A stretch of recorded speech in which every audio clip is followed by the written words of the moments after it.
Salut Franck. Salut Simon. On se retrouve en cette fin d'année 2020.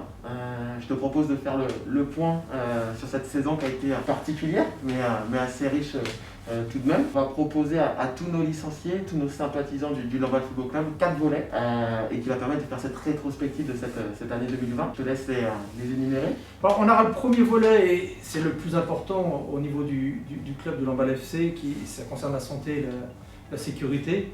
Forcément, on a été impacté par le Covid, donc ça ce sera le premier volet. Le deuxième sur le fonctionnement même du club et puis les performances sportives qu'on a pu avoir. Le troisième volet sera consacré à ce qui nous tient à cœur, moi aussi particulièrement, c'est ce que j'appelle l'innovation, comment est-ce qu'on innove aussi dans un club de foot en 2020, ça c'est important.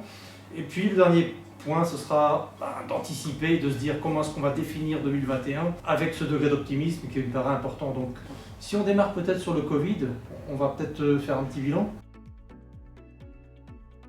On est encore en plein match contre le coronavirus et tout le monde est dans cette partie. Moi, ce que je retiens, c'est que sur les 12 mois de l'année, si je peux me permettre, il y a eu 5 mois qui ont été impactés forcément, enfin 7 mois qui ont été impactés. On a joué en clair 5 mois, ouais, c'est ça. Donc forcément, ça veut dire des réductions de présence officiellement ici au foyer. Hein. Donc on a été amené à forcément innover pour combler ça. On a mis en place le protocole sanitaire et c'était important au niveau du foyer pour l'accès. Ça c'était au niveau du premier déconfinement. Et sur le deuxième déconfinement, donc celui de cette fin d'année, on a dû édulcorer et mettre en avant le protocole tel qu'il émanait de la Fédération française de football, la Ligue de Bretagne et la municipalité. Donc ça concernait plus l'aspect terrain et autour des terrains. Comment est-ce qu'on valide tout ça?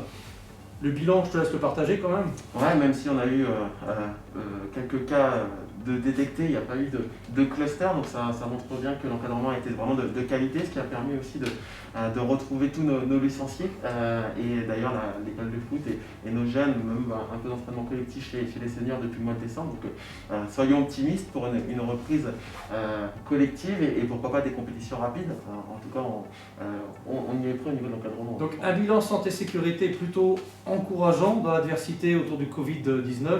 Sur les autres blessés, on a forcément notre staff médical qui acte et qui agit en l'occurrence pour soigner les bobos qu'il peut y avoir, qui sont des bobos classiques.